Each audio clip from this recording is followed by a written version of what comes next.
ఉమ్మడి ఆదిలాబాద్ జిల్లాలో చిత్ర విచిత్రమైన ఫలితాలు వెలుగుచూస్తున్నాయి. కొమరం భీం జిల్లా పరందోలులో రాథోడ్ పుష్పలత అనే అభ్యర్థి ఒక్క ఓటుతో విజయం సాధించారు. ఆదిలాబాద్ జిల్లా ధాబా బిలో ఇద్దరు అభ్యర్థులకు సమానమైన ఓటు రావడంతో లక్కీ డ్రా నిర్వహించారు.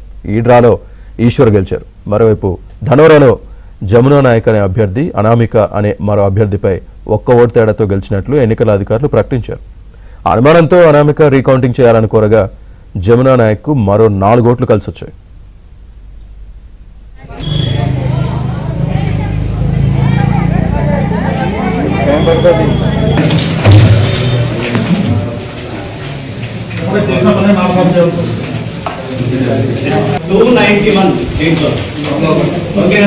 రైట్